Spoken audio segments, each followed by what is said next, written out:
तो शुरू करते हैं। परम पूज्य गुरुदेव के चरणों में सभक्ति नमन। आज हम छठे शतक के 8वें उद्देशक से चल रहे हैं। 8वें उद्देशक के कुछ सूत्र हमने कवर कर लिए थे कल की कक्षा में।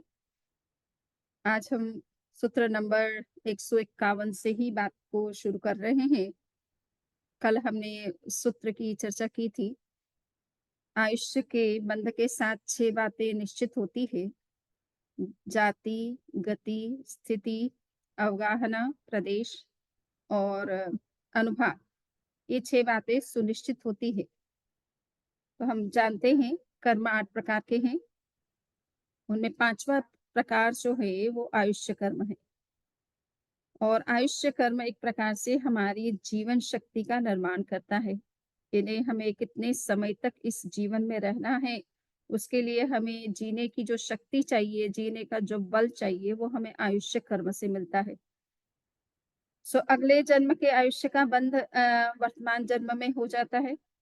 और जब बंद होता है तो 6 बातें सुनिश्चित उसी के साथ होना ज़रूरी है। हमारा आयुष्य बंधेगा उससे पहले ये निश्चित होना ज़रूरी है कि हम किस जाति में जन्म लेंगे। 1 इंद्रिय में लेंगे, 2 इंद्रिय वाले में लेंगे, 3 इंद्रिय वाले में लेंगे, 4 इंद्रिय या पंचेंद्रिय जीव बनेंगे। तो जाति का निर्धारण होना बहुत ज़रूरी है। और उस गति का भी निर्धारण होना आवश्यक है कि हम मनुष्य बनेंगे, देव बनेंगे या अन्य किसी गति में जाएँगे। तो गति का निर्धारण करना भी ज़रूरी है। तीसरा जो है गति, गति के साथ-साथ में जो है स्थिति, यानी कितने समय तक उस भाव में रहेंगे। मनुष्य के रूप में अगर हमारा जीवन रहेगा तो कितने हमारा लाइफ स्पान क्या होगा? 90 वर्ष रहेंगे कि 100 वर्ष रहेंगे कि 120 वर्ष रहेंगे या 126 वर्ष रहेंगे या उससे ज़्यादा रहेंगे। तो ये कालावधि का निर्धारण लाइफ स्पान का डिटरमिन होना भी बहुत आवश्यक है। साथ-साथ में अवगाहना, यानी किस प्रकार का शरीर होगा। सपोज़ एक इंद्रिय में किसी का जन्म होता है तो पृथ्वी काय का उसका शरीर होगा या काय के रूप में होगा या तेजस काय के रूप में होगा या वायु का या वनस्पति काय के रूप में होगा।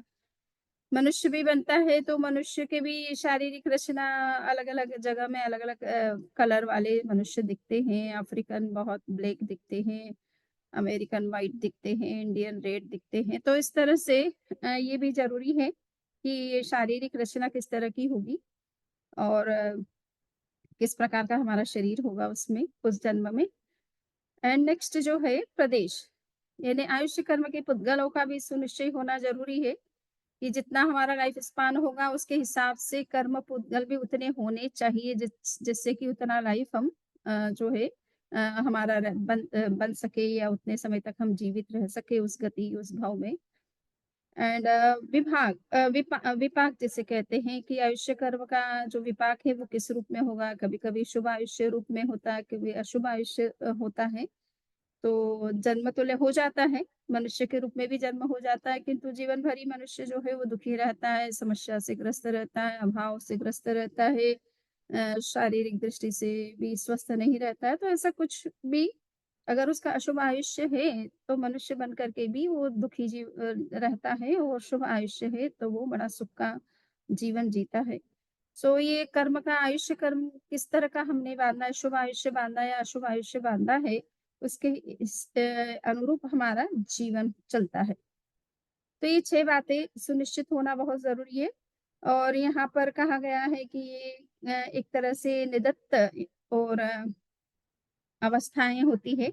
यानी ये इन इसमें आप उद्वर्तन और अपवर्तन, यानी इसके स्थिति और अनुभाग में थोड़ा आप कम-बेशी कर सकते हो। परंतु और किसी तरह का परिवर्तन करना संभव नहीं होता है। तो संक्रमण नहीं हो सकता है, उपशम नहीं हो सकता है और दूसरे तरह के जो करण हैं वो इसमें संभव नहीं होंगे। बाकी उद्वर्तन और अपवर्तन को छोड़ कर के बाकी सब चीज़ें इस तरह के कर्म के बंधन में संभव हो सकती है। तो ये जो है हमें समझ में आ रहा है। उद्वर्तन अपवर्तन से ये भी एक बात स्पष्ट हो रही है कि कभी-कभी हमारा आयुष्य लंबा हो जाता है, कभी छोटा हो जाता है, एक्सीडेंट किसी का हो गया तो समय से पहले आयुष्य संपन्न हो जाता है और जीवन शैली बड़ी स्वस्थ है, योग, आसन, प्राणायाम, खान-पान, शुद्धि इन सब का विवेक रखते हैं, तो आयुष्य कभी-कभी बहुत लंबा भी हो जाता किसी का। यद्यपि जिसका जितना है उतना ही मोस्टली होता है, परंतु जीवन शैली अच्छी होने से हमारी प्राण शक्ति क्षीण नहीं होती है समय से पहले और इसलिए हमको लगता है कि हमारा जीवन बड़ा दीर्घ हो गया है। अन्य की कंपैरिज़न में हम ज़्यादा स्वस्थ हैं, लंबा जीते हैं। सो ये जो थोड़ा बहुत योग से ऐसा भी हो सकता है कि लॉन्जेटिविटी बढ़ भी जाती है और ऐसे योगियों के बहुत उल्लेख मिलते हैं। कोई-कोई 1000 वर्ष से भी अभी तक ज़िंदा है, कोई 500 वर्ष से भी ज़िंदा है।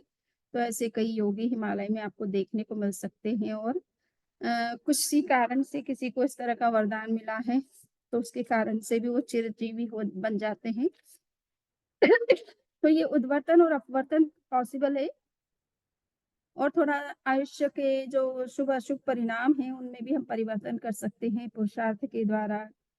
अच्छा सदाचार का जो जीवन है, उसको जी करके हम अपने अशुभ आयुष्य को शुभ में भी बदल सकते हैं। तो ये परिवर्तन की संभावना है, उसके अलावा बाकी अन्य किसी तरह का परिवर्तन संभव नहीं है कि आयुष्य कर्म को आप किसी और नरक आयुष्य को आप जिसको नरक में जाना है, वो कोई स्वर्ग में नहीं जा सकता है या स्वर्ग में जाने वाला मनुष्य नहीं बन सकता है। वो जैसा उसका आयुष्य निश्चित हुआ है, उसको उसी रूप में भोगना पड़ता है। तो ये खास बातें यहाँ विशेष समझने की थी, जिसकी मैंने आपसे चर्चा की है।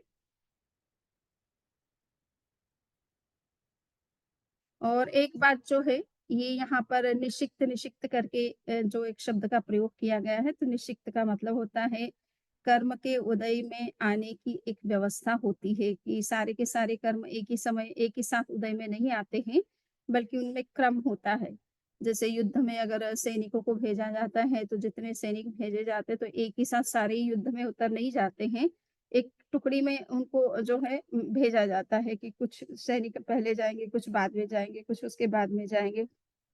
तो इसी तरह से कर्म के संदर्भ में भी है कि कर्म का जब हम भोग होता है, तो कर्म का कितने समय के लिए, कितनी स्थिति के लिए उसका बंध हुआ है, उतनी स्थिति तक वो कर्म कंटिन्यू करना चाहिए। तो इसलिए सारे कर्म एक साथ में उदय में नहीं आएँगे, कुछ-कुछ कर्मों का उदय में आते रहेंगे, पर ये ज़रूर है कि प्रथम समय में जितने कर्म उदय में आते हैं, द्वितीय समय में उससे कुछ कम हो जाते हैं, तीसरे में और कुछ कम हो जाते हैं और लास्ट मोमेंट में पूरी तरह से समाप्त भी हो जाते हैं। तो ये एक निषेक रचना एक अच्छा कांसेप्ट है कि कर्म के उदय में आने की भी अपनी एक व्यवस्था है, उस व्यवस्था के अंतर्गत ही कर्म अपना फल देते हैं। और ओके, यहाँ पर कहा है कि जाति, गति ये 2 तो नाम कर्म की प्रकृति है और साथ-साथ में अवगाहना को यहाँ शरीर अर्थ में लिया गया है। जनरली हम अवगाहना का अर्थ लंबाई या हाइट को लेते हैं कि 500 धनुष्य की काया है या 5000 धनुष्य की है या 4000 धनुष्य की है। तो इस तरह की जो हम हाइट को देखते हैं, तो वो हाइट ना हो करके यहाँ पर शरीर उस अवगाहना से मतलब शरीर है, तो हमारा शरीर कौन-सा होगा? 5 प्रकार के जो शरीर है, उसमें विशेष रूप से औदारिक शरीर होगा या वक्री शरीर होगा, 2 शरीर तो सबके साथ होते ही हैं और आहारिक शरीर है। सो किस तरह की शरीर की रचना हमारी होगी? ये जो शारीरिक रचना है, इसको अवगाहना से हमें समझना है और ये भी एक प्रकार से शरीर नाम कर्म से इसका संबंध हो जाता है। और अन्य जो है प्रदेश और अनुभाग और उसको कहते हैं यस गति, जाति, स्थिति। तो स्थिति वगैरह तो ये स्थिति तो वैसे आयुष्य कर्म से ज़्यादा इसका निकट का संबंध है कि हम आयुष्य जब बनता है तो उसको कितनी स्थिति के लिए बंधा है और अनुभाग भी उसी से ज़्यादा संबंध रखता है, आयुष्य कर्म से संबंध रखता है और प्रदेश की संख्या भी उसी से संबंध रखती है। तो ये 3 प्रकृतियाँ नाम कर्म से संबंधित है और 3 जो है आयुष्य कर्म से संबंधित है। तो यहाँ ये 151 सूत्र के अंदर जो खास बातें अपने को समझनी थी, उसकी हमने चर्चा की है। अब नेक्स्ट हम चलते हैं सूत्र नंबर 152 से लेकर के एक या 154 तक के जो सूत्र हैं, उनको हम देखते हैं। तो यहाँ प्रश्न पूछा गया है कि भन्ते क्या जीव जाति नाम कर्म निषिक्त किए हुए हैं, गति नाम कर्म निषिक्त किए हुए हैं, स्थिति नाम कर्म का निषिक्त किए हुए हैं। इसका मतलब इन कर्मों से वो बंधे हुए हैं, तो निश्चित रूप से सभी जीव कोई ना कोई आयुष्य का बंध तो करते ही रहते हैं और जिस वर्तमान में भी जिस आयुष्य का भोग कर रहे हैं, तो उसके साथ ये सब कर्म प्रकृतियाँ साथ में बंधी हुई है। इसलिए सब जीवों के संदर्भ में ये बात लागू होती है, चाहे वो प्रथम दंडक हो, चाहे वो 24वाँ दंडक हो, तो 24वें दंडक पर ये बात लागू होती है। और नेक्स्ट जो क्वेश्चन है कि क्या जीव जाति नाम निषिक्ता युष्क है? तो ये बात भी सही है कि वो बंधा हुआ है इन सब चीज़ों से। इसी प्रकार ये 12 जो दंडक वक्तव्य है, तो यहाँ एक वचन, बहुवचन और अलग-अलग कर्म प्रकृतियों का आपस में संयोग करके इस तरह से 12 विकल्प भी किए गए हैं और टोटल 72 विकल्प भी हो जाते हैं। सो ये यहाँ बात कही जा रही है कि कर्म के जो 8 करण माने जाते हैं, 8 करण यानी कर्म में हम जो हेरा-फेरी कर सकते हैं, परिवर्तन जो कर सकते हैं, वो 8 तरीके से कर सकते हैं। एक तो ये है कि कर्म को बाँधना हमारी अपनी इच्छा पर है। हम अगर ऐसा कोई चेष्टा करते हैं, प्रयत्न करते हैं, कोई काम करते हैं, तो ही कर्म का बंधन होता है, अन्यथा नहीं होता। तो बंधन भी एक प्रकार से हमारे हाथ में है, हम बंधना चाहते हैं या मुक्त रहना चाहते हैं। संक्रमण करना यानी जो समान जाति कर्म प्रकृतियाँ होती है उनमें आपस में हम एक्सचेंज भी कर सकते हैं। उद्वर्तन यानी समय को, स्थिति को और अनुभाग यानी उसके प्रभाव को, कर्म का प्रभाव हमारे ऊपर किस रूप में होगा, तो उसमें भी हम उसकी स्थिति और अनुभाग को हम तीव्र भी बना सकते हैं और कम भी कर सकते हैं अपवर्तना के द्वारा। उदेरना यानी समय से पहले कर्मों का भोग भी कर सकते हैं, कर्मों को शांत भी कर सकते हैं, इनेफेक्टिव बना सकते हैं। और निधत्ती यानी उद्वर्तन अपवर्तन तो कर सकते हैं, बाकी और किसी प्रकार का परिवर्तन इनमें इस तरह के कर्मों में नहीं किया जा सकता है। और निकाचना का मतलब है कोई तरह का परिवर्तन जिसमें संभव नहीं है। तो इनमें जो 7वाँ करण है उसको निधत्तावस्था कहते हैं। तो निधत्त का मतलब तो यही है कि कर्म पुद्गल ऐसे कर्मस्कंद जिनमें हम उद्वर्तन अपवर्तन कर सकते हैं, बाकी और कोई प्रकार का परिवर्तन नहीं कर सकते हैं। हमारा पुरुषार्थ केवल उसके स्थिति को कम करने में या उसको बढ़ाने में या उसके फल को के प्रभाव को जो है शुभ या अशुभ बनाने में हमारा योग हो सकता है, प्रयत्न पुरुषार्थ हमारा काम कर सकता है, किंतु इसके अलावा हम कोई परिवर्तन अगर करना चाहें तो वो नहीं संभव है। तो इसमें ये है कि ये जाति, गति आदि जो कर्म प्रकृतियाँ हैं, ये जब आयुष्य के साथ में बंधती है, तो ये निरंतर रूप में ही बनती है, यानी इनमें इतना ही 2 तरह से ही परिवर्तन किया जा सकता है और कोई परिवर्तन संभव नहीं है। और नियुक्त शब्द जो प्रयोग किया गया है इधर में सूत्र नंबर 154 में, तो यह नियुक्त का अर्थ अभयदेव सूरी ने निकाचित अर्थ किया है और निकाचित एक तरह से कर्म की वो ऐसी गाढ़ अवस्था होती है जिसमें कोई प्रकार का परिवर्तन नहीं कर सकते, किसी प्रकार का परिवर्तन आप नहीं कर सकते, ना उद्वर्तन कर सकते, ना अपवर्तन कर सकते, जैसा बाँधा है वैसा ही भोगना पड़ता है। सो ये अलग-अलग नियुक्त शब्द का जो है अर्थ अभयदेव सूरी के अनुसार ये है और अब ये इतना ही है कि ये इन सब कर्मों की 6 जो कर्म की प्रकृतियाँ हैं, उनके साथ जीव का जो बंधन होता है वो किस-किस रूप में हो सकता है, यानी किन-किन जीवों के संदर्भ में किन-किन किस तरह से हो सकता है। तो इस तरह से ये 72 विकल्प यहाँ किए गए हैं और ये आपने देख लिए होंगे। अब हम आते हैं यहाँ लवण समुद्र के संदर्भ में कुछ प्रश्न किए गए हैं। लवण समुद्र का पानी जो है वो उसका स्तर यानी उसका जल का स्तर जो है वो समुद्र की अपनी जो सीमा है उससे कुछ अधिक है, ऊपर की तरफ है। तो उसे कहते हैं कि ऊंचा उनका उसका जल स्तर है, यानी उसकी जितना संतुलित होना चाहिए था उससे कुछ अधिक है। एंड शुद्ध रूप में है या अशुद्ध रूप में, यानी पानी में लहरें उठती रहती है, भयंकर आवाज आती रहती है, तो या पानी उसमें ज्वार-भाटा होता रहता है। तो ये इस तरह का लवण समुद्र का पानी है, तो भगवान महावीर ने कहा कि हाँ, उसका जलस्तर कुछ अधिक है और ऊँचा है और साथ-साथ में वो क्षुब्ध भी होता है, यानी उसमें ज्वार-भाटा वगैरह भी आता रहता है। और आपने समुद्र के किनारे गए हुए तो आपने देखा ही होगा कि कितनी बड़ी-बड़ी लहरें आवाज़ करते हुए उठती रहती है समुद्र के अंदर निरंतर। तो किंतु लवण समुद्र तो ये एक तरह से हमारा जो जम्बूद्वीप है उसके चारों ओर का जो समुद्र है, चारों ओर यानी 3 तरफ से जो समुद्र है, वो लवण समुद्र कहलाता है। किंतु बाकी जो उसके चारों ओर ही है।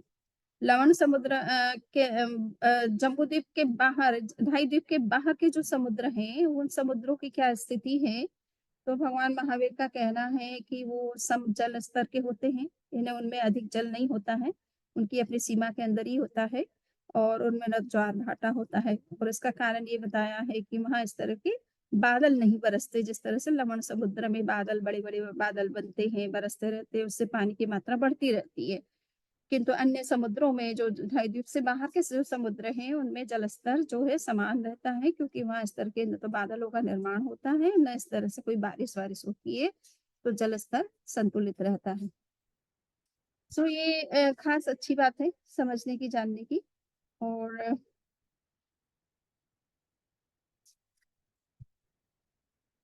तो ये ख़ास जो बातें थी, ये आपको इसमें बता दी है। लवण समुद्र की बात तो की, कालोदरी समुद्र के बारे में कोई प्रश्न नहीं किया है। वो भी करना चाहिए था। तो हो सकता है समान ही हो, लवण समुद्र की तरह ही कालोदरी समुद्र की भी स्थिति हो। जो ढाई द्वीप के अंदर हैं समुद्र, उनकी स्थिति ऐसी हो सकती है। ढाई द्वीप से बाहर के जो समुद्र है, वो शांत है। अ, और अब नेक्स्ट है कर्म प्रकृति को लेकर के कुछ प्रश्न चल रहे हैं। 100 तो अब हम नवा उद्देशक हम देखते हैं 162 नंबर सूत्र से। तो यहाँ पूछा गया है कि जीवे एनं भन्ते नारां वर्णिज्यं कम्मं बन्धमाणे कति कम्म पगडियो बन्धन्ति। गोयमा सत्तविह बन्धये वा अट्ठविह बन्धये वा छब्बिह बन्धये वा बन्धुद्देशो पन्नवनाय नेयव्वो। यानी 162 सूत्र में पूछा गया कि ज्ञानावरणी कर्म जो है, उसका जब बंधन होता है तो उसके साथ कितने कर्म प्रकृतियों का बंध होता है। तो यहाँ 3 विकल्प दिए गए हैं, 7 कर्म प्रकृतियों का बंध भी हो सकता है, 8 का भी हो सकता है और 6 का भी हो सकता है। जब आयुष्य का बंध नहीं हो रहा है तो 7 कर्म प्रकृतियों का बंध होता है और जब आयुष्य कर्म के बंध का समय भी होता है तो 8 प्रकार की कर्म प्रकृतियां एक साथ बंधती है और अगर 10वां गुण स्थान में जीव पहुंच गया है तो उसके मोहनी और आयुष्य कर्म का बंध नहीं होता है, इसलिए 6 कर्म प्रकृतियों का बंध होता है। इस तरह से तीनों प्रकार से कर्म के 3 तरह से कर्म के बंध की संभावना होती है। तो इससे ये स्पष्ट हो रहा है कि एक कर्म कभी नहीं बनता है। हमेशा जब कर्म का बंधन होता है तो या तो 7 कर्म कर्म प्रकृतियों का बंध होता है या 8 का होता है। 10वें गुण स्थान वाले जीव तो बड़े मुश्किल हैं और अगर जो हैं उनके कम से कम 6 कर्म का प्रकृतियों का बंध होता है। So okay. हम यहाँ पर नेक्स्ट जो है 163 से लेकर के 167 तक के जो सूत्र है उसमें ये पूछा जा रहा है कि देवता जो विक्रीय समुद्घात से समवहत होते हैं, उनकी जानने की क्षमता कितनी होती है और विशेष रूप से वो देवता जो अशुभ लेशा में है या शुभ लेशा में है। तो प्रश्न ये आता है कि यहाँ पर जो अविशुद्ध लेशा की जो बात आ रही है, अच्छा ना पहले तो ये आ रहा है कि देवता जो हैं वक्री शरीर का निर्माण कर सकते हैं क्योंकि उनके पास में उनका अपना शरीर वक्री शरीर होता है। उसकी वो क्षमता होती है कि वो अनेक नए रूप का निर्माण भी कर सकता है। अपने आप को दूसरे अनेक रूपों में बदल भी सकता है। तो वो ऐसा जब करते हैं देव, तब वो बाहर से नए पुद्गलों को ग्रहण करके ऐसा करते हैं या अपनी उनके अंदर से ही इस तरह के रूपों की विकुर्मणा कर सकते हैं? ये प्रश्न किया जा रहा है। तो इसमें कहा जा रहा है कि ऐसा नहीं है।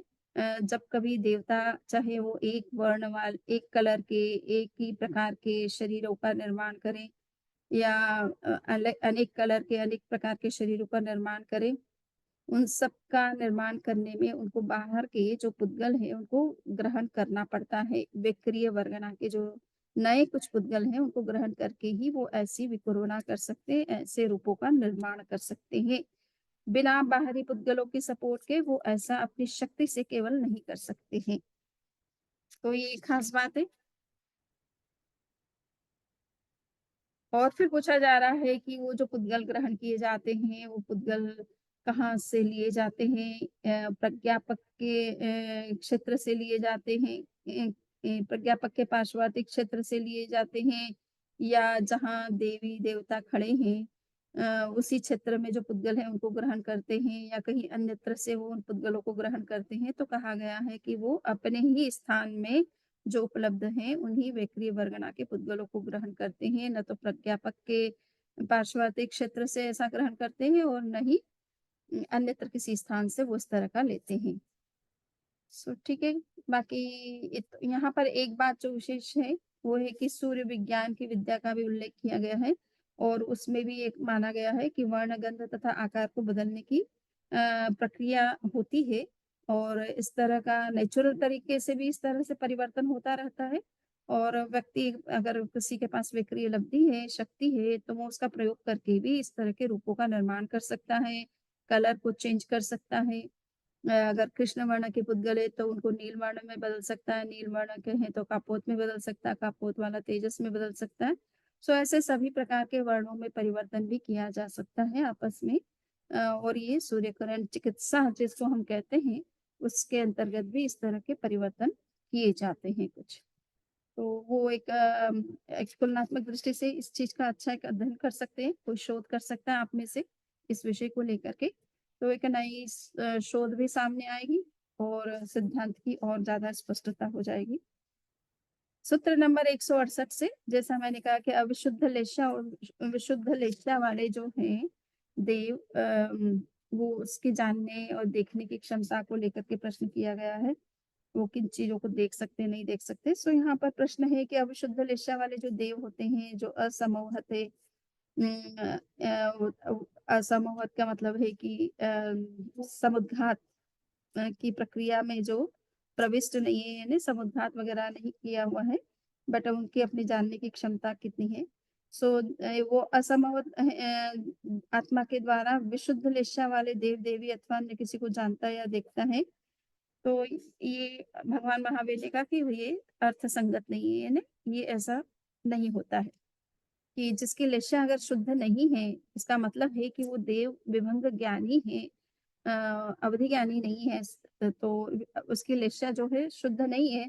उस अशुद्ध लेशा से वाला जो अवधि ज्ञानी है उसमें इस तरह से विशुद्ध लेशा वाले देव और देवी को जानने की क्षमता नहीं होती है। किंतु जो विशुद्ध वाला है, वो जान और देख सकता है परंतु विशुद्ध लेशा वाले में भी ये आवश्यक है कि उसका चित्त उपयुक्त होना चाहिए। उपयुक्त का मतलब एकाग्र होना चाहिए, उस विषय की जानने की उसमें मन में जिज्ञासा होनी चाहिए और उस पर वो कंसंट्रेट करेगा तो जान पाएगा। अगर हमारा माइंड के इधर-उधर है, हमारे में जानने की क्षमता तो बहुत है, ज्ञान करने की क्षमता बहुत है, किंतु हम स्टडी नहीं करेंगे, उस किसी सब्जेक्ट पर फोकस ही नहीं करेंगे, तो हमें उस सब्जेक्ट का ज्ञान नहीं हो सकता। तो हमारा अटेंशन, मानसिक एकाग्रता भी बननी चाहिए उस चीज़ को जानने की, तभी जाकर के कोई ज्ञान हो सकता है। तो विशुद्ध लेशा होते हुए भी ज़रूरी नहीं है कि ज्ञान हो ही जाए, क्योंकि जब तक हम कंसंट्रेट नहीं करते हैं, तब तक हमें उस विषय का ज्ञान नहीं हो सकता। तो देवी-देवताओं को भी उपयोग लगाना पड़ता है। तीर्थंकरों की तरह नहीं है कि उनका उपयोग सहज हो जाता है, उनको लगाने की ज़रूरत नहीं होती, उनकी चेतना तो अनावृत हो चुकी है, निरावरण हो चुकी है। सो वो एनी टाइम उनको हर चीज़ों का ज्ञान होता ही रहता है। उनको प्रयत्न, पुरुषार्थ, विशेष ध्यान देने की आवश्यकता नहीं होती है, किंतु बाकी सब जीवों के स्थिति ऐसी नहीं है। उनके कर्मों का उदय भी चलता रहता है और अगर पुरुषार्थ नहीं करता है, तो ज्ञान का विकास होते हुए भी उस ज्ञान का उपयोग नहीं होता है, उससे कुछ लाभ नहीं होता है, विशेष कुछ नया ज्ञान नहीं होता है। तो प्रयत्न और पुरुषार्थ भी उसके साथ ज़रूरी है। ठीक है। ये समावत, असमावत और व्यू, वियर इन शब्दों को लेकर के अभय देवसूरी का क्या मत है, ठाणम का क्या मत है, ये कुछ चर्चाएँ यहाँ पर की गई हैं। अब हम आते हैं 10वां उद्देश्य। 10वां उद्देश्य में सुख और दुःख को उनके संदर्भ में कुछ प्रश्न किए गए हैं। तो यहाँ पूछा गया कि अन्य युति किस प्रकार कहते हैं और प्रतिपादन करते हैं कि राजगृह नगर में जितने जीव हैं, इतने जीवों के सुख अथवा दुःख को यावत बेर की गुठली जितना भी, सेम जितना भी, मटर जितना भी, उड़द जितना भी, मूँग जितना भी, जो जितना भी लिख जितना भी निष्पन्न करके दिखाने में कोई भी समर्थ नहीं है। स्वभंते इस प्रकार का वक्तव्य कैसे है? तो गौतम वे अन्य युथिक जो ऐसा आख्यान करते हैं यावत प्रतिपादन करते हैं वे मिथ्या कहते हैं। गौतम मैं इस प्रकार आख्यान करता हूँ या प्रतिपादन करता हूँ सर्वलोक के सब जीवों के सुख अथवा दुख को यावत बेर की गुठली जितना भी इत्यादि जो है निष्पन्न करके दिखाने में कोई भी समर्थ नहीं है। समर्थ नहीं है।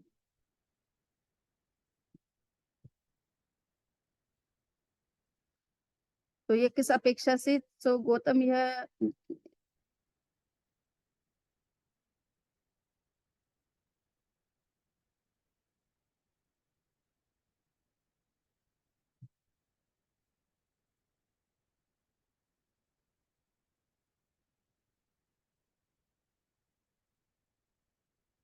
गौतम यह जम्बूद्वीप द्वीप 1 लाख योजन लंबा चौड़ा यावत उसका परिक्षेप 3,16,227 योजन 3 कोश 128 धनुष और 13.5 अंगुल से कुछ अधिक बताया गया है।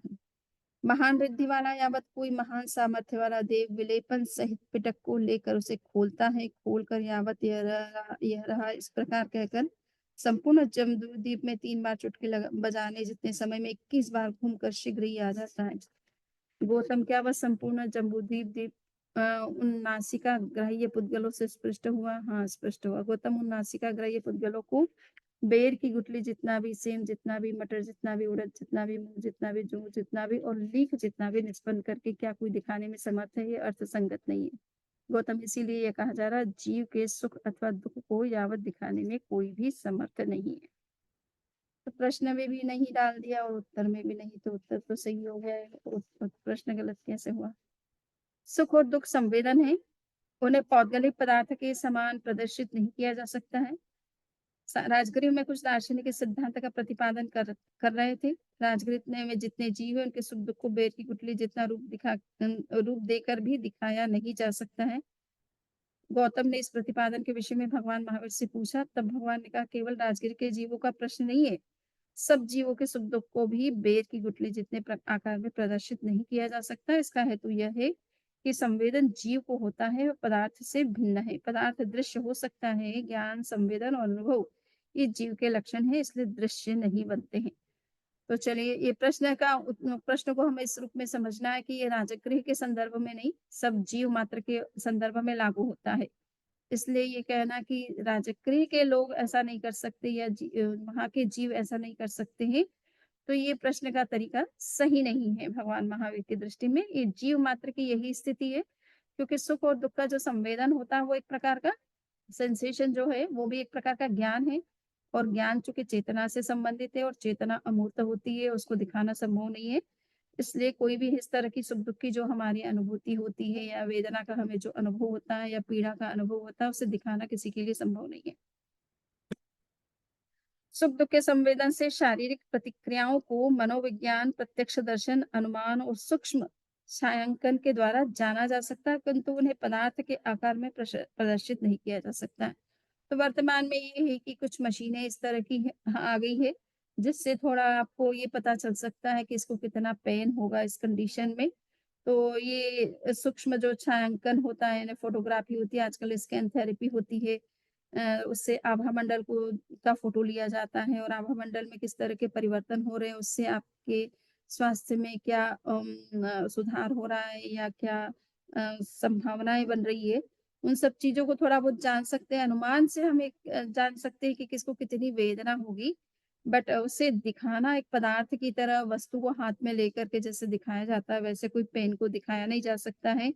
ना किसी को हैप्पीनेस की अनुभूति हो रही है, खुशी हो रही है, सुख हो रहा है, तो वो कितना हो रहा है, किस मात्रा में हो रहा है, ये दिखाना संभव नहीं है। बट हाँ, अनुमान कर सकते हैं, इन्फर कर सकते हैं। बाकी उसे वस्तु के रूप में दिखाना संभव नहीं है। और इसे समझाने के लिए भगवान महावीर ने घ्राण के पुद्गलों की बात की है कि देवता पूरे जम्बूद्वीप में भी घूम जाते हैं और सारे सुगंध के जितने भी पुद्गल है उनके ज्ञान में आ जाते हैं, किंतु क्या वो उसे दिखा सकते हैं? नहीं दिखा सकते हैं। उन्होंने सुगंध तो ले ली, किंतु सुगंध कितनी है ली है, किस रूप में ली है, क्या स्वरूप है उसका, ये जैसे देवता नहीं दिखा सकते, तो वैसे ही पेन और प्लेज़र जो भी हमारे अंदर उसकी फीलिंग जो होती है, उसको भी हम दिखा नहीं सकते हैं। अब नेक्स्ट जो सूत्र है, भनते क्या जीव जीव है, भनते क्या जीव जीव है। सो यहाँ जीव जीव कह कर के 2 तरह के शब्द, एक ही शब्द को 2 बार रिपीट भी किया है। किंतु एक पहले जीव शब्द का मतलब है कि वो चैतन्य स्वरूप है, और दूसरा भी जो है वो चैतन्य है, अर्थात क्या जीव नियमतः जीव चैतन्य है और जीव चैतन्य भी नियमतः जीव है। तो जीव द्रव्य होता है एक तो, और जिसे हम गुणी भी कहते हैं, और चैतन्य उसका गुण है। तो गुण गुणी का आश्रय होता है। गुण और गुणी में अविनाभाव संबंध होता है। जीव द्रव्य और चैतन्य उसका गुण है, इसलिए वे अभिन्न है। गुण गुणी से कभी भिन्न नहीं होता, द्रव्य में अनेक गुण होते हैं। चैतन्य जीव द्रव्य का एक गुण है, उसके आधार पर जीव का स्वतंत्र अस्तित्व स्थापित है। चैतन्य गुण केवल जीव में है, अन्य किसी द्रव्य में नहीं है, इसलिए जीव द्रव्य अन्य द्रव्यों से भिन्न भी है। गुण गुणी भाव की दृष्टि से जीव और चैतन्य भिन्न भी है। अनेकांत की भाषा में कहा जा सकता है कि जीव और चैतन्य कथनचित अभिन्न है और कथनचित भिन्न है। सो अब ये समझना है कि यहाँ पर एक चैतन्य का मतलब है कि कॉन्शियसनेस, जिसको हम कहते हैं चेतना, और दूसरा है जीव, गुणी, जिसम, आत्मा। तो चेतना और आत्मा का आपस में क्या संबंध है, ये बताया जा रहा है। तो वैसे तो चेतना आत्मा के बिना नहीं मिलती है, इसलिए वो उसी पर निर्भर है। उनका अस्तित्व अलग-अलग नहीं है, उनके आत्म प्रदेश जो है अलग-अलग नहीं है, इस दृष्टि से वो अभेद हुए। किंतु एक गुण है और एक गुणी है, पदार्थ है, ये उनमें आपस में अंतर भी है। सो अनेकांत की दृष्टि से हमको समझना है आत्मा और चेतना में क्या अंतर है।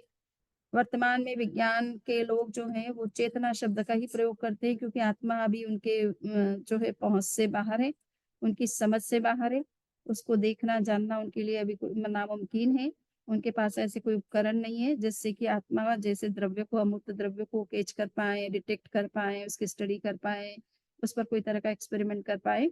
बट हाँ, वो चेतना में किस तरह से ना हमें जो ज्ञान हो रहा है, उसमें मस्तिष्क का, इंद्रियों का जो योग मिल रहा है, तो उसकी वो स्टडी कर सकते हैं फिज़िकल लेवल पर।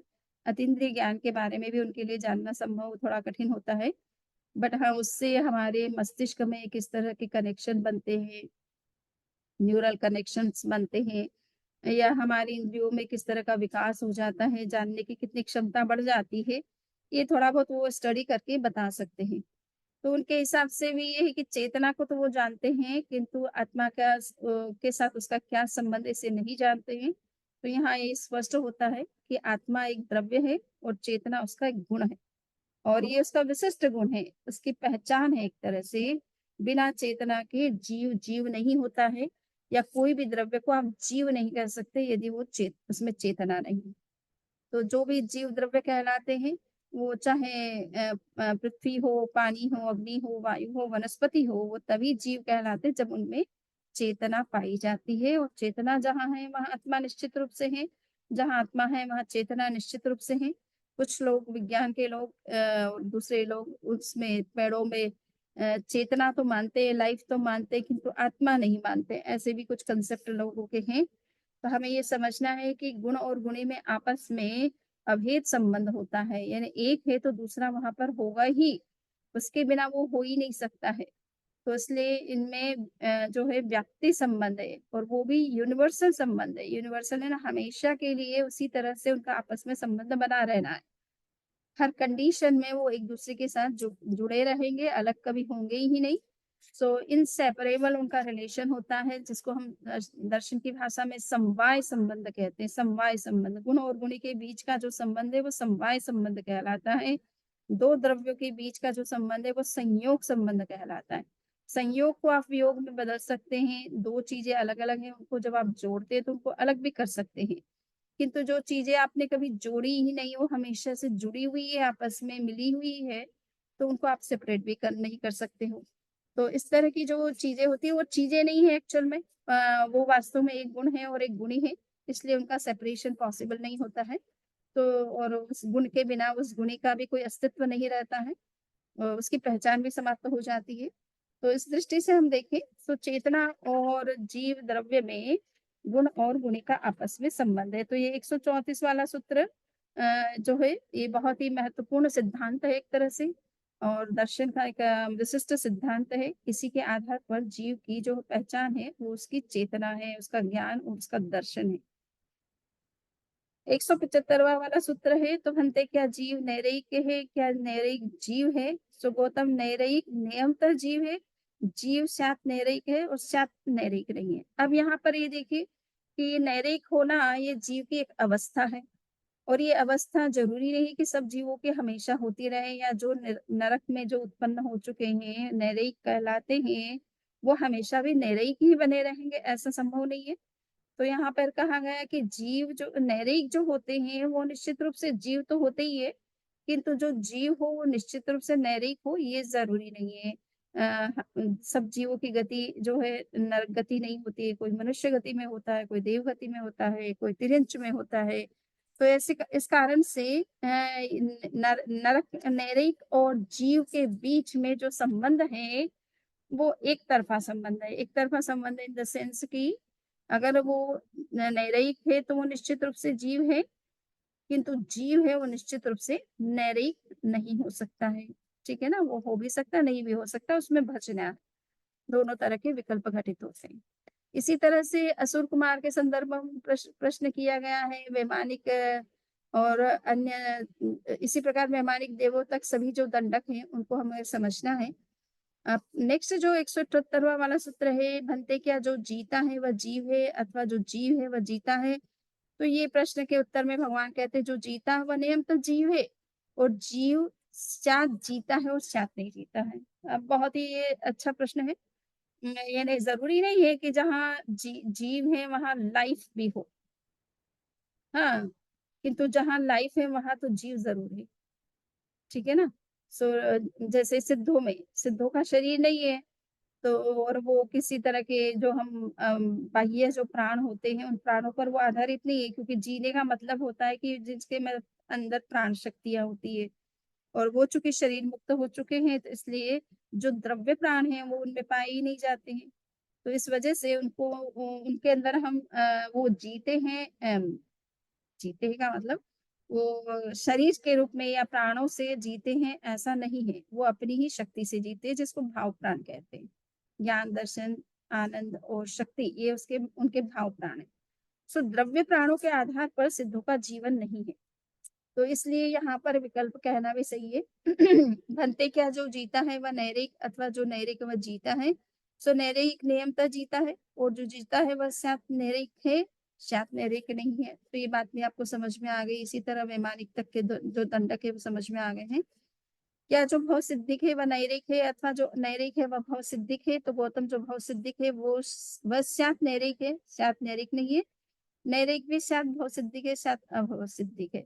तो यहाँ पर दोनों ही तरीके से आप देखेंगे उसमें दोनों ही विकल्प घटित होते हैं और दोनों ही भजना है कि नैरेयिक जो है भव सिद्धिक यानी भवी हो सकता है और भवी भी जो है नैरेयिक हो सकता है और नहीं भी हो सकता है। तो दोनों तरह के विकल्प दोनों में घटित होते हैं। सो यहाँ पर बातें हो गई कि यहाँ इन 4 गति के जीव में सिद्ध नहीं जीते, उनके प्राण नहीं होते। मनुष्य नियम तो जीता, किंतु जो जीता है वो केवल मनुष्य नहीं, वह मनुष्य भी है और अमनुष्य भी है, नरक, तिर्यंच और देव भी है। तो ये बात आपको समझ में आ गई कि द्रव्य प्राणों की बात चल रही है। जीवन का आधार द्रव्य प्राण बनते हैं, तो उन प्राणों के आधार पर जीवन की को परिभाषित किया जाता है और उस तरह का जीवन सिद्धों में नहीं होता है। अब नेक्स्ट जो प्रश्न है वेदना पद को लेकर के है भलते अन्य युथिक इस प्रकार आख्यान करते यावत प्ररूपणा करते हैं सब प्राण भूत जीव और सत्व एकांत दुखमय वेदना का वेदन करते हैं भलते इस प्रकार का वक्तव्य कैसे है तो कहा जा रहा है कि गौतम जो अन्य युथिक ऐसा आख्यान करते हैं प्ररूपणा करते हैं वे मिथ्या कहते हैं गौतम मैं इस प्रकार आख्यान करता हूँ या प्ररूपणा करता हूँ कुछ प्राण भूत जीव और सत्व एकांत दुखमय वेदना का वेदन करते हैं और कभी कभी सुख का वेदन करते हैं है ना? कुछ प्राणभूत जीव और सत्व एकांत सुख में वेदना का वेदन करते हैं और कभी-कभी दुःख का वेदन करते हैं। कुछ प्राणभूत जीव और सत्व विमात्रा से वेदना का वेदन करते हैं, कुछ कभी सुख का वेदन करते हैं और कभी दुःख का वेदन करते हैं। तो ये किस अपेक्षा से कहा जा रहा है? तो नैरेक एकांत दुःखमय वेदना का वेदन करते हैं, कभी-कभी सुख का वेदन करते हैं। भवनपति, मानवंतर, ज्योतिष, वैमानिक देव एकांत सुख का वेदन करते हैं, कभी-कभी दुःख का वेदन करते हैं। पृथ्वी का एक जीवों से लेकर मनुष्य तक सभी जीव विमात्रा से वेदना का वेदन करते हैं। इसका मतलब कभी सुख का वेदन करते हैं, कभी दुःख का वेदन करते हैं, इस अपेक्षा से ये कहा जा रहा है। सो आप ये देख रहे हैं कि नरक में एकांत दुःख है और स्वर्ग में एकांत सुख है। किंतु ये बात भी हमें सापेक्ष अर्थ में ही समझना है। यानी ज़्यादा वो सुख में ही रहते हैं, पर कभी-कभी दुखद स्थितियाँ भी उनकी बन जाती है। और इसी तरह से नरक में वो दुःख का वेदन करते हैं, किंतु कभी-कभी सुख भी होता है। पंचकल्याणक के समय में पूरी सृष्टि में एक तरह सुख की लहर व्याप्त हो जाती है, जिसका अनुभव नैरेक भी करते हैं। तो ये एक समय कुछ समय के लिए उनको भी लगता है कि जीवन में बड़ा एक सुखमय समय आया है। बाकी जो है अन्य सब जितने भी तिर्यंच और मनुष्य हैं, वो तो दोनों ही सुख और दुःख का समय-समय पर वेदन करते रहते हैं। सो उनकी विमात्रा यानी कभी सुख हो गया, कभी दुःख हो गया। निश्चित रूप से उनके बारे में ये कहना संभव नहीं है कि वो सुखी होते हैं या दुखी होते हैं। क्लियर? एंड ओके सो अब नेक्स्ट जो है हम भारतीय दर्शन के क्षेत्र में कुछ दार्शनिक दुखवादी रहे हैं। दुःखमेव सर्वम विवेकिनः पतंजलि का ये सूत्र सांख्य दर्शन का दृष्टिकोण प्रस्तुत करता है। बौद्ध दर्शन के 4 आर्य सत्यों में दुःख पहला आर्य सत्य है। उसके अनुसार पूरा संसार आग में झुलस रहा है, सुख का कोई अवसर ही नहीं है। सांख्य, जैन और बौद्ध ये तीनों श्रमण परंपरा के दर्शन हैं और तीनों ही दुःखवादी हैं। जैन दर्शन सापेक्ष दुःखवादी है, दुःख को एकांततः स्वीकार नहीं करता है। प्रस्तुत अनापत में दुःख वेदना का विभज्यवादी दृष्टिकोण से विमर्श किया गया है। नरक के जीव दुःख का संवेदन करते हैं, किंतु कभी-कभी वे सुख का संवेदन करते हैं। देव सुख का संवेदन करते हैं, कभी-कभी दुःख का संवेदन भी करते हैं। तिर्यंच और मनुष्य के जीव में सुख और दुःख का संवेदन में मात्रा से होता है। कभी वे दुःख का संवेदन करते हो, कभी सुख का संवेदन करते हैं। सो आप ये देख रहे हैं कि सांख्य दर्शन हो, चाहे बौद्ध दर्शन हो, चाहे जैन दर्शन हो, ये तीनों एक तरह से श्रमण दर्शन है। वर्तमान में सांख्य दर्शन हिंदू दर्शन के नाम से जाना जाता है। इन्हें वैदिक दर्शन का हिस्सा बन गया है। किंतु उसकी जो विचारधारा है वो श्रमण परंपरा से मिलती है, वैदिक परंपरा से जिसको हम ब्राह्मण परंपरा कहते हैं उससे नहीं मिलती है। इसलिए मूलतः वो श्रमण परंपरा का दर्शन था जो हिंदू दर्शन का आधार बना है। ठीक है ना? परंतु हमें इतना ही समझना है कि इन तीनों दर्शनों में दुःख को माना गया है। पर जैन दर्शन की जो दृष्टि है वो एकांत दुःखमय विचारधारा को नहीं मानते कि जीव के एकांत दुःख वाले ही जीव होते हैं। सुख भी जीवन में होता है और वो जब मनुष्य और तिर्यंच के संदर्भ में तो सुख और दुःख बराबर चलते रहते हैं। और देवता जो होते हैं वो सुखमय जीवन जीते हैं, नरक के प्राणी होते हैं वो ज़्यादातर दुःख का जीवन जीते हैं। तो सभी जीवों के केस में ऐसा नहीं है कि वो दुखी होते हैं, सुखी भी होते हैं, ये दोनों स्थितियाँ बनती रहती हैं। नेक्स्ट जो है नैरेक आदि जीवों के आहार को लेकर के प्रश्न किया गया है, 186 वाला सूत्र है और इस सूत्र में पूछा जा रहा है कि भंते नैरेक जीव जिन पुद्गलों को आत्मा से ग्रहण कर आहार करते हैं क्या अपने शरीर के क्षेत्र में अवगाढ़ पुद्गलों को आत्मा से ग्रहण कर आहार करते हैं? क्या अनंतर क्षेत्र में अवगाढ़ पुद्गलों को आत्मा से ग्रहण कर आहार करते हैं? क्या परंपर क्षेत्र में अवगाढ़ पुद्गलों को आत्मा से ग्रहण कर आहार करते हैं? सो भगवान महावीर ने कहा वे अपने शरीर के क्षेत्र में अवगाढ़ पुद्गलों को आत्मा से ग्रहण कर आहार करते हैं। अनंतर क्षेत्र में अवगाढ़ पुद्गलों को आत्मा से ग्रहण कर आहार नहीं करते हैं, न ही परंपर क्षेत्र में रहे हुए पुद्गलों को ग्रहण करते हैं। सो आप ये देखिए कि ये सिद्धांत बहुत ही कॉमन सिद्धांत है, चाहे आहार ग्रहण करे, चाहे कर्मों को ग्रहण करे, चाहे किसी भी प्रकार के पुद्गलों को ग्रहण करे, विक्रिय वर्गना के पुद्गलों को ग्रहण करे, अनेक रूपों के निर्माण के लिए, उन सबके लिए एक कॉमन सिद्धांत है कि जीव अपने शरीर के जहाँ पर है, उस आकाश प्रदेश में जो स्थित पुद्गल हैं, उनको ही चाहे कर्म के रूप में, चाहे आहार के रूप में और चाहे अन्य वर्गना के पुद्गल के रूप में ग्रहण करता है। न तो अपने शरीर यानी अपनी आत्मा जहाँ स्थित है उस आकाश प्रदेश से सटे हुए किंतु उसके अंतर्गत नहीं, ऐसे प्रदेशों से भी वो इस तरह के पुद्गलों को ग्रहण नहीं करता है और दूर के स्थानों से भी पुद्गलों को ग्रहण नहीं करता है। तो ये आप देखिए किस तरह का साइंस जो है वो बताया गया है। जीव प्रत्येक प्रवृत्ति के लिए पुद्गलों को आहरण करता है। इस विषय में जिज्ञासा है कि वो पुद्गलों का आहरण कहाँ से करता है। पुद्गलों की अवस्थिति के 3 क्षेत्र हैं। स्वशरीर क्षेत्र जिसको कि कहते हैं स्व क्षेत्र बोलते हैं, अनंतर क्षेत्र और परंपर क्षेत्र। परंपर यानी दूरस्थ स्थान, दूर के क्षेत्र जहाँ हम हैं नहीं, हम बहुत दूर है, उस स्थान में रहे हुए पुद्गलों को हम ग्रहण नहीं करते हैं। सो ये हो गया। नेक्स्ट है सूत्र नंबर 187, 188 और इस सूत्र में पूछा गया है, "भंते क्या केवली इंद्रियों से जानता देखता है? गौतम में अर्थ संगत नहीं, किस अपेक्षा से गौतम केवली पूर्व दिशा में परिमित को भी जानता है, अपरिमित को भी जानता है, यावत केवली का दर्शन निरावरण है, इस अपेक्षा से।" तो ये बहुत ही कहने का मतलब बहुत ही सिंपल प्रश्न है और समझ में आने जैसा है, फिर भी प्रश्न पूछ लिया गया है कि इंद्रियों का उपयोग केवल ही करते हैं या नहीं करते हैं।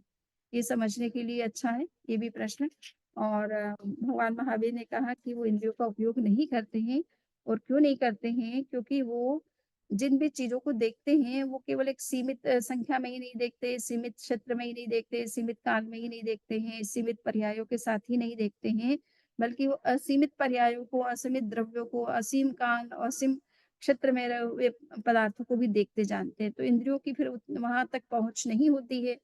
इसलिए इंद्रियों की उनको उपयोगिता नहीं उनके लिए कोई उपयोगिता वैसे नहीं है, इसलिए उनको नो इंद्रिय कहा जाता है, अनिंद्रिय कहा जाता है या अतीन्द्रिय कहा जाता है। सो इसी कारण से जो है ये समझना है कि इंद्रियों का उनके केस में ज़्यादा कोई विशेष उपयोग नहीं है, क्योंकि उनका ज्ञान तो असीम है, अनंत को जानने की क्षमता होती है और इंद्रियों में वो क्षमता नहीं होती, इसलिए उनके लिए उनकी कोई विशेष उपयोगिता नहीं रहती है।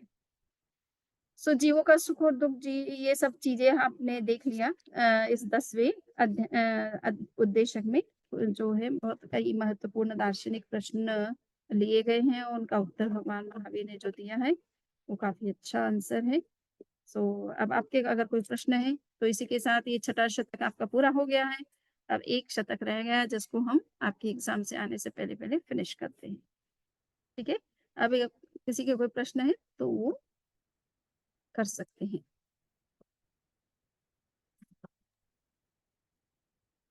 वंदा मी, हुँ। वो आपने जो बताया जीव और आत्मा का जो आत्मा और चैतन्य का, तो वो भिन्न किस प्रकार हुआ वो बताए, पता समझ नहीं आया। ठीक है। तो आपके पास में कोई कपड़ा है और उसके अंदर जो कलर है, तो वो कलर और कपड़ा एक है या अलग-अलग अलग अलग है। है ना? सो कलर उसका एक क्वालिटी है ना? उसका एक कहना चाहिए एट्रिब्यूट है, जिससे कि आप बता सकते हो कि ये इस कलर का कपड़ा है। बट कपड़ा एक अलग चीज़ है ना, कि कपड़े के अंदर केवल कलर ही नहीं होता है, उसके अंदर साइज़ भी होती है, उसका शेप भी होता है, उसके अंदर स्मेल भी होता है, टेस्ट भी होता है, और धागे उसके मूल रूप में होते हैं, उसके यूनिट्स होते हैं। सो कलर उसकी एक प्रॉपर्टी है, ठीक है ना? सो दूध की अपनी एक प्रॉपर्टी दूध में जैसे मिठास होता है, चिकनाई होती है, लिक्विडिटी होती है, सफेदी व्हाइटनेस होती है। सो दूध में तो ये 4 चीज़ें अब दूध तो अपने आप में एक है, द्रव्य तो एक है, किंतु क्वालिटीज़ उसके अंदर 4 है, ठीक है ना? तो ये क्वालिटी है इसको कहते हैं, ठीक है? सब्सटेंस और क्वालिटी, द्रव्य और गुण, ये जिस तरह से अलग-अलग आपको नज़र आते हैं, इनके नाम अलग-अलग हैं। देखिए, एक गुण है, एक गुणी है, यानी एक द्रव्य है और एक उसकी प्रॉपर्टी है, उसकी क्वालिटी है एंड उनका नाम भी अलग-अलग है। हम द्रव्य को तो जीव द्रव्य कहते हैं और उसके ज्ञान गुण को क्या कहते हैं? ज्ञान गुण कहते हैं, ठीक है ना? या चेतना कहते हैं। तो नाम का भी चेतना अंतर कहते है और गुण गुणी के रूप में उनका सेपरेशन है, वो अलग-अलग है एक-दूसरे से और उपयोगिता भी अलग-अलग प्रकार से होती है। द्रव्य से तो कई तरह के काम किए जा सकते हैं क्योंकि द्रव्य के अंदर केवल ज्ञान गुण ही नहीं होता, अनेक दूसरी और भी शक्तियाँ होती है। परंतु ज्ञान से तो केवल जानने का ही काम हो सकता है, ठीक है ना? गए उसमें। हुँ,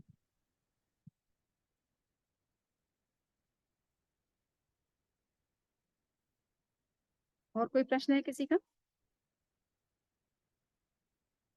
चलिए, तो आज कोई प्रश्न नहीं है और ज़्यादा, तो मंगल पाठ सुनाते हैं। ये आपका छठा शतक पूरा हो गया है, अब एक ही शतक आपका बाकी रह गया है। इस अ, इसमें इस शतक के इस खंड के अंदर कितने चैप्टर्स थे? तीसरे से लेकर के छठे तक अपन ने 4 शतक पूरे कर लिए हैं, एक 5वाँ शतक अपना बाकी है।